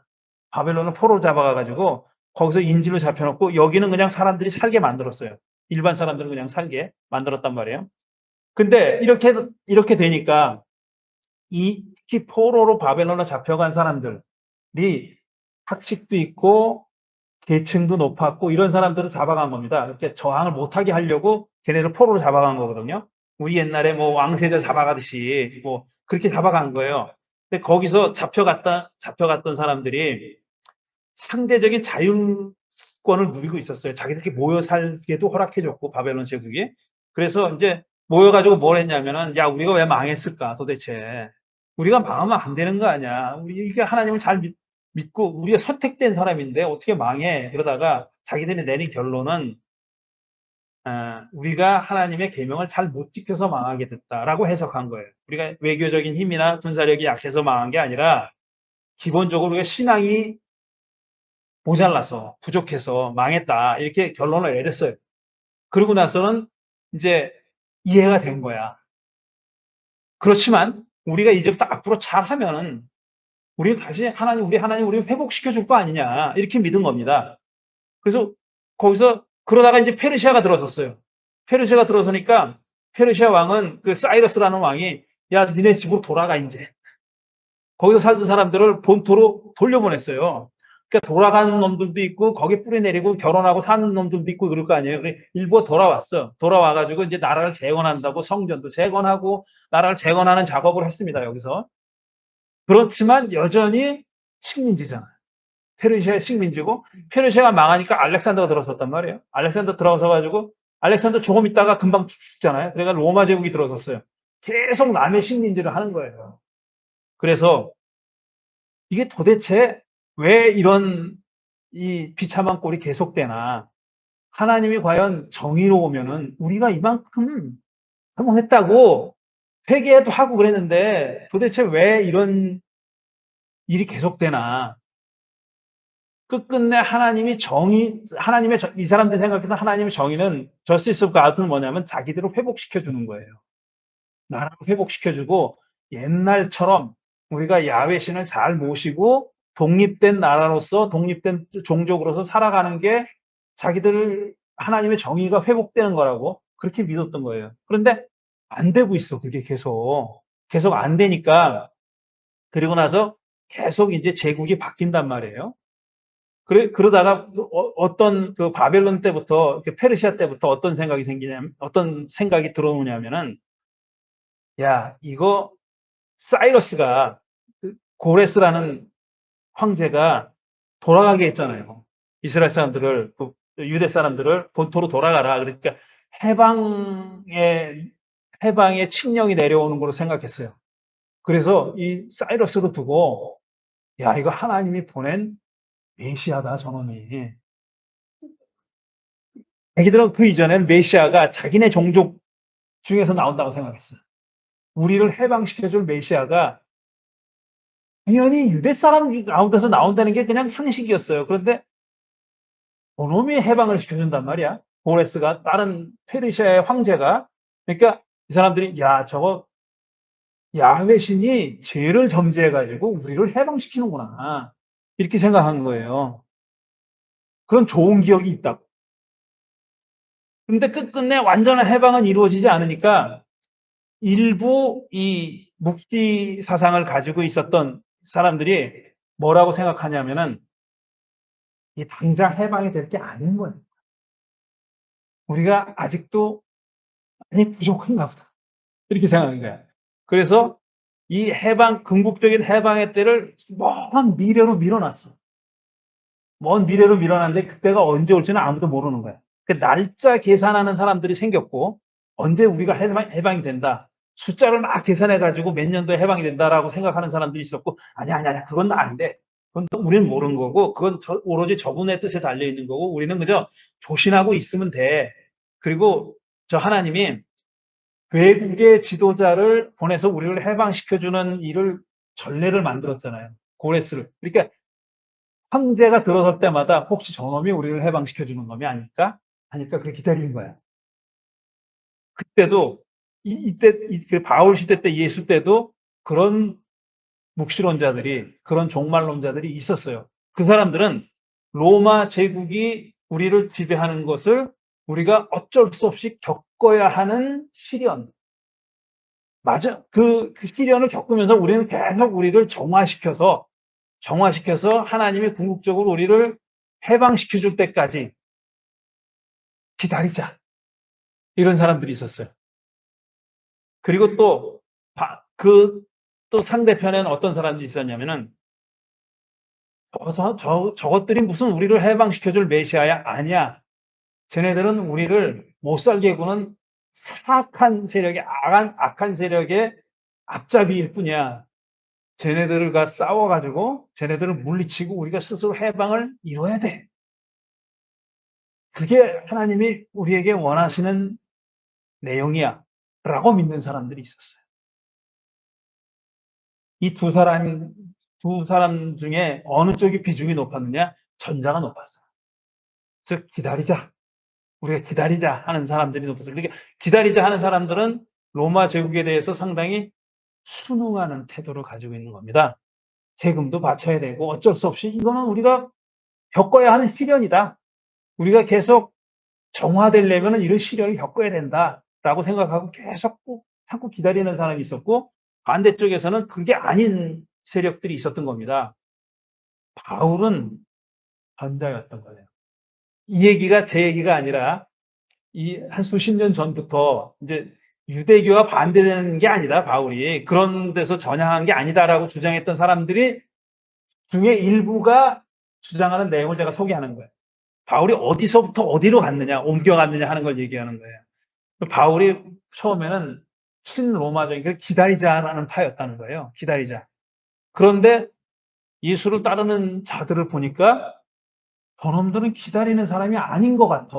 보니까 하나님 나라가 당장 다가왔다라고 하면서 이 사람들이 무슨 무력으로 저항을 하는 사람들은 아니에요. 기독교인들이 그런 사람들은 아니었었어요. 그런데 문제는 뭐냐면은 그들의 수괴인 예수가 어떻게 죽었습니까? 십자가형을 받아 죽었단 말이야. 십자가형을 받아 죽었다는 사실은 우리는 그게 무슨 어떤 장식으로 생각하고 장식품으로 생각하지만 기원 후 1세기에 살았던 사람에게 십자가형이라는 것은 반역죄를 저지른 사람과 도망쳤던 노예들을 죽이는 수단이었어요. 처형하는 수단이고 효시했단 말이에요. 제가 여러 번 말씀드린 겁니다. 십자형을 당하는 사람들은 두 부류입니다. 반역자, 로마 제국에 반역한 사람, 그 다음에 도망쳐서 반란을 일으킨 노예, 스파르타쿠스 같이 반란을 일으킨 노예나 도망간 노예가 잡혔을 때 십자가형을 시켜가지고 니들 이렇게 하면 이렇게 죽을 거야. 그래가지고 언덕에다 세워놨던 겁니다. 다 보라고. 그래서 십자가형을 당했던 사람은 시체가 남아나질 않아요. 짐승이 와서 새가 다 쪼아먹습니다. 그럴 때까지 놔두는 거예요. 그럴 때까지. 그러니까 복음서에 보면 이제 요셉이라는 사람이 예수님이 죽었을 때 시체를 내주십시오 하고 빌라도에 가서 얘기하는 게 시체를 가져가라 그래가지고 자기 무덤에다 장사 지냈다고 돼 있어요. 그거는 굉장히 엑스트라 오디너리 케이스입니다. 정말 예외적인 경우고 대부분의 십자가형은 빌라도도 그렇고 그 전에 총독으로 왔던 놈도 그렇고 자기 말 안 듣는다 그래가지고 몇천 명씩 십자가에 달라서 죽인 얘기가 나와요. 기록이 많이 나옵니다. 수백 명, 수천 명 죽인 기록이 나오는데 그 시체들은 그래서 나무가 모자랐다는 말도 나와요. 심지어는 십자가형을 죽인 사람이 많아가지고 그 사람들은 다 수백 명을 그냥 다 짐승들이 먹을 때까지 놔두는 거예요. 예수가 그렇게 죽었단 말이에요. 그러니까 많은 바울을 포함해가지고 많은 바울과 같은 생각을 가지고 있었던 사람들. 그러니까 우리가 시련을 겪어야 돼. 우리가 지금 정화되는 과정이야. 로마 제국에 순응하고 살아야 돼. 라고 생각했던 사람이 보기에는 로마 제국이 반역죄를 저지른 사람에게만 주는 처형으로 죽어간 사람을 받들잖아요. 예수를 따르는 사람들이. 그러니까 이 사람들은 뭐라고 생각할 수 있냐면 저자들은 반역을 하는 사람이든지 아니면은 자기들처럼 기다리자. 메시아가 올 때까지 기다리자. 이런 사람이 아니라 메시아가 벌써 왔다라고 생각하는 사람이잖아요. 십자가에 달려 죽은 예수를 메시아라고 믿었던 사람이란 말이에요. 그 메시아가 왔다고 주장하는 사람은 있을 수 있어요. 왜냐하면 예수 말고도 그 이전에 많았어요. 유다라는 자도 있었고, 갈릴리 출신 유다라는 자도 있었고, 타칭 메시아를 자처하고 딴 사람이 메시아라고 부르는 사람들이 여러 명이 있었습니다. 그 전에도. 근데 아무 일도 일어나지 않았지. 그 사람들은 저 찻잔 속에 태풍, 바람이 일듯이 잠깐 무슨 소요사태 일으키다가 사라졌단 말이에요. 그런데 이 예수라는 분은 그런 사람이 아니란 말이에요. 그러니까 이쪽의 사람들이 생각하기에는 자기들과 생각이 달라, 일단. 그리고 어떻게 생각하겠습니까? 복음서에 보면 대제사장 가야바가 이런 말을 한 적이 있습니다. 예수를 잡아왔어요. 잡아와가지고 자기들끼리 막 재판을 했어. 재판을 하고, 야, 이놈을 어떻게 하느냐, 아니다, 저놈은 신성 모독한 놈이다, 아니다, 그러지 않다, 막 설왕설래가 있었어요. 거기서 논쟁이 붙었어요. 가야바가 어떤 얘기를 하냐면은, 한 사람이 모든 사람을 위해 죽는 게 낫다, 이런 말을 해요. 네? 한 사람이 모든 사람이 죽는 것보다 한 사람이 죽는 게 낫다, 이런 말을 합니다. 그 말은 뭐냐면은, 저자를 죽이는 게, 왜냐하면 그 전에 경험이 많아. 반란을 일으켰다가 수천 명씩 죽은 경험이 있단 말이에요. 유대인들은 로마 제국에 반란을 일으켰다가 수천 명씩 죽은 기억이 생생하게 살아있는 때예요. 이때 동시대야. 예수님 시대랑 동시대니까 가야바는 좋게 보면은 우리 민족을 위해서 저자가 죽는 게 낫다, 그러면 라고 얘기한 겁니다. 이미 예수가 우리들의 sin 때문에 죽었다고 헌거랑 그 사람들은 그렇게 생각한 게 아니지. 그러니까 가야바라는 대제사장들은 그렇게 생각한 게 아니죠. 예수님이 우리 죄 때문에 죽었다라는 신학적인 고백은 나중에 나온 거예요. 그건 언제 나와? 그거는 훨씬 이후죠. 훨씬 이후에 나온 거고, 예를 들어 그거는 이 신약성서의 문서들에 기록되어 있는 거예요. 내가 지금 얘기하는 거는 AD 30년에 일어난 일을 얘기하는 거예요. 지금 우리가 가지고 있는 신약 성경은 가장 빨리 쓰여진 책이 AD 55년에 쓰여졌어요. 예수님이 죽고 25년 후에 25년 동안 예수님의 삶과 죽음에 대한 다양한 해석들이 나오게 된 겁니다. 예수를 따르는 사람이 그걸 예수님이 한 말도 그때서 모은 거예요. 그래가지고 복음서를 쓴 거고, 바울 같은 사람들은 이제 자기 편지를 쓴 거예요. 그러니까 우리 죄를 위해서 죽었다라는 것은 예수의 죽음에 대한 interpretation입니다. 해석입니다. 해석. 근데 지금 내가 얘기하는 거는 해석이 계속 개문이 니체가 얘기한 eternal return이라든지요. 그걸 갖다 ad infinitum이라고 또 얘기하는 말이 있어요. 그거는 이렇게 unbearable lightness of being 참을 수 없는 가벼운 존재에서 일랑군가가 얘기하고 그런 게 있는데, 거기에서 하나의 보기를 듣는 게 예수를 갖다가 넣고 2000년 동안 계속 반복이 되는 거야. 십자가의 지금 얘기가. 그렇죠. 그거는 해석이고. 그게 해석이고요. 예, 그건 해석이고, 제가 지금 얘기하는 거는 사실이라기보다는 그 사건이 일어났을 때 사람들이 그 사건을 어떻게 이해했느냐 하는 겁니다. 그 어떻게 이해했느냐 하는 것이 지금 우리 문헌에 나와 있는 거를 기반으로 해가지고 우리가 리컨스트럭션 하는 거예요. 재구성해 보는 거예요. 근데 가야바가 뭐란 얘기를 했냐면, 예수를 죽이냐 살리냐라고 설왕설래가 있을 때 한 사람이 죽는 게 모든 사람이 죽는 것보다 낫다 그러면서 예수를 넘깁니다. 빌라도한테 넘겨요. 그래서 그걸 죽이는 거예요. 근데 가야바가 그 말이 내용이 있는 말이라는 거예요. 왜냐하면은 많은 사람들이 죽어가는 경험을 동시대에 했단 말이에요. 메시아를 자처하는 사람이 나와서 막 이렇게 소요를 일으켰는데 로마 제국이 와가지고 다 죽였는데 걔만 죽이는 게 아니라 따르던 사람들을 수백 명, 수천 명을 십자가에 달아 죽인 일이 있으니까 가야바도 좋게 보면은 그런 일을 막고 싶었던 거예요.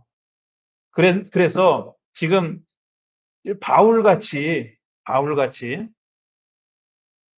지금 우리가 외국의 지배를 받는 거를 정화의 시간으로 이해하려고 했던 사람, 마지막 순간에 하나님이 메시아를 보내가지고 우리를 완전히 해방시켜 줄 거다라고 믿었던 사람, 그 전까지는 참고 인내하고 우리 자신을 정화시키자라고 주장했던, 그렇게 믿었던 사람들 눈으로 보기에는 예수와 예수를 따르던 사람들이 위험한 겁니다. 한마디로 얘기하면.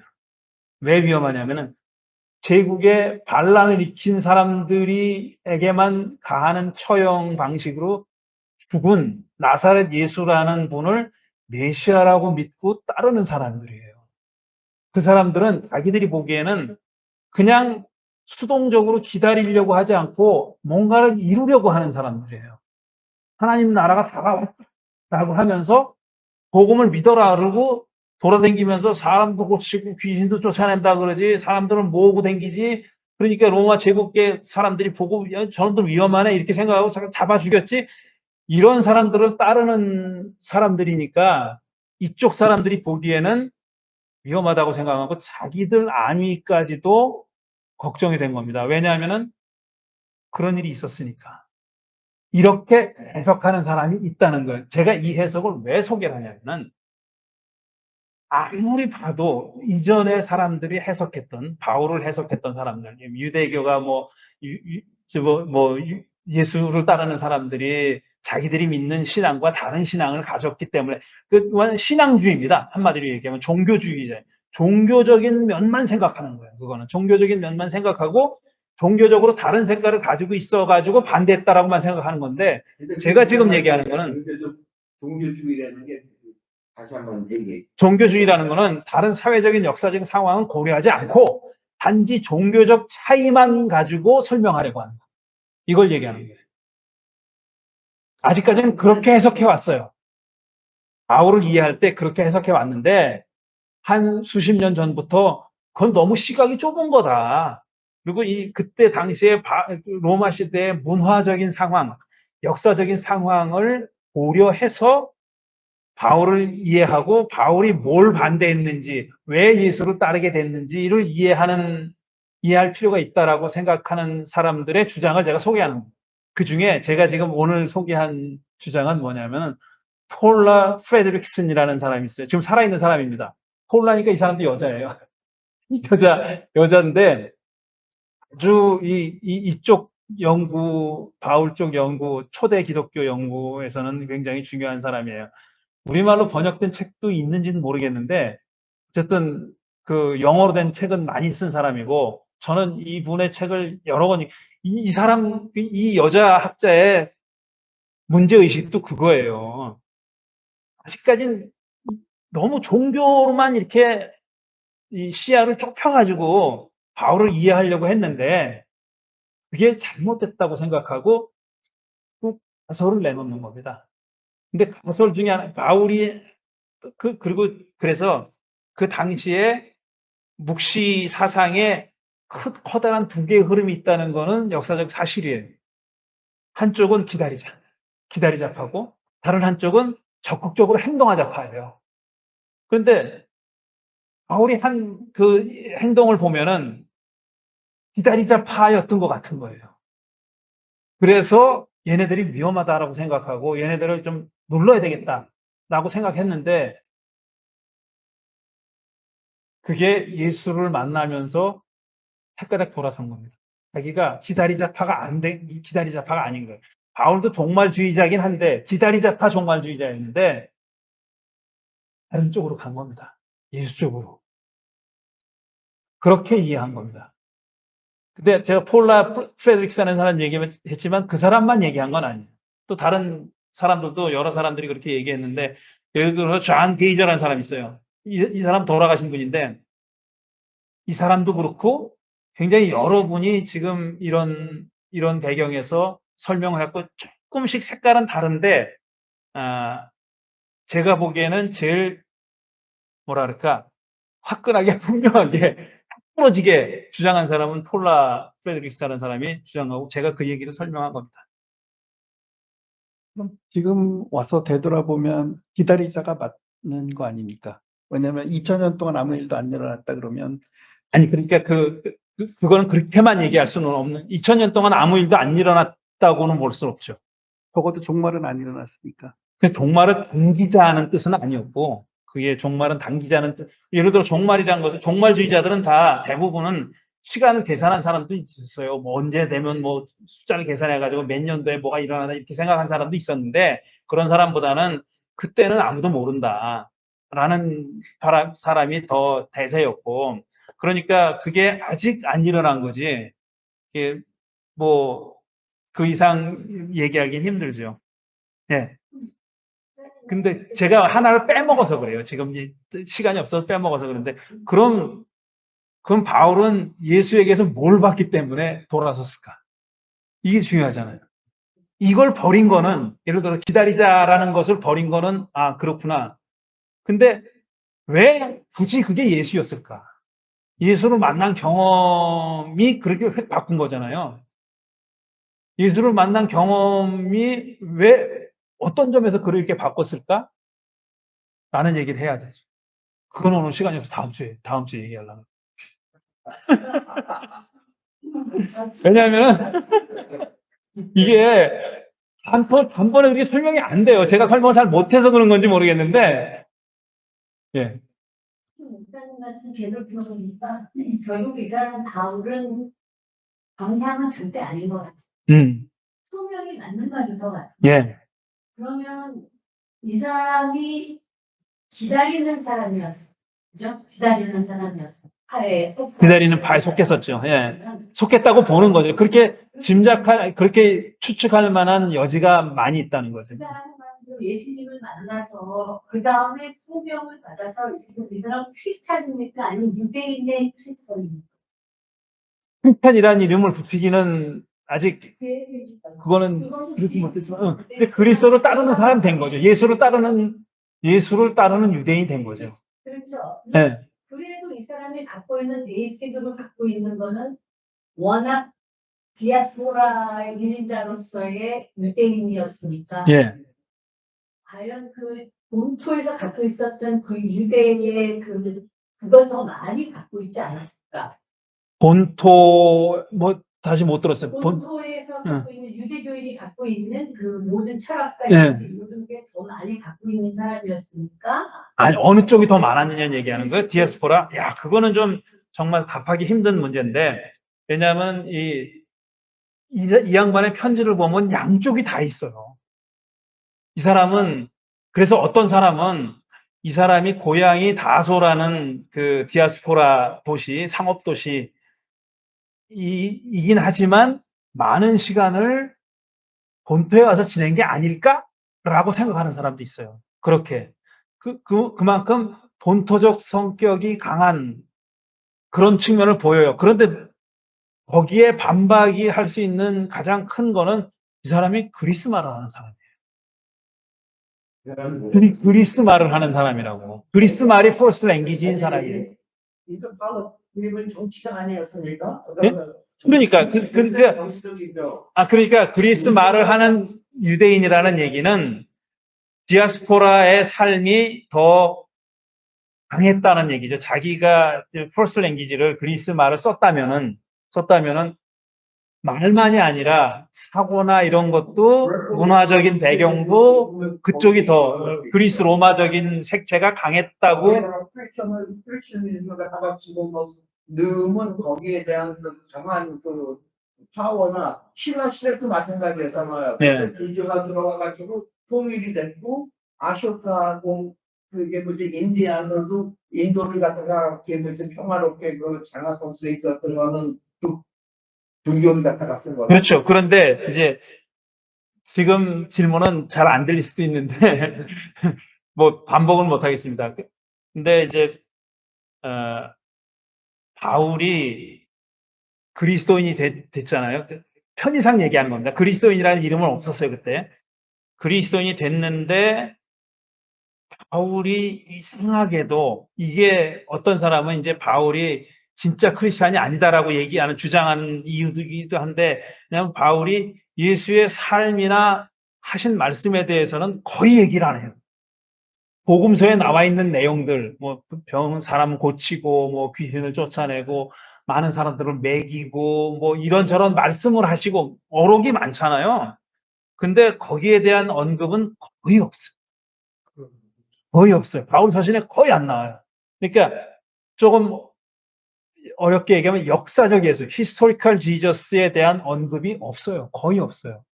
그래서 과연 이 사람을 예수를 따르는 사람이라고 볼 수 있을까? 그래서 지금도 많은 사람들이 바울을 이렇게 평가절하하는 이유는 바울이 그리스도교를 망쳤다라고 얘기하는 사람까지 있어요. 예수는 굉장히 소박하고 막 가난한 사람들, 억눌린 사람들과 같이 이렇게 동행하면서 그들의 애환을 같이 경험하고 컴패션 있고 막 이렇게 했는데 바울에게는 그런 게 안 보이거든요. 그리고 심지어는 예수가 한 말이나 행동을 언급하지 않아요. 그러니까 이 작자는 바울은 완전히 그리스도교를 예수에게서 멀리 떠나게 만든 사람이다라고 주장하는 사람도 있어요. 근데 저는 그렇게 생각하지 않아요. 바울은 그 말을 안 한 건 사실이에요. 예수에 대한 말을 안 한 건 사실이에요. 근데 예수님이 겪었던 가장 큰 사건은 십자가 죽음과 부활입니다. 십자가 죽음과 부활이에요. 근데 십자가 죽음과 부활에 거의 몰빵합니다.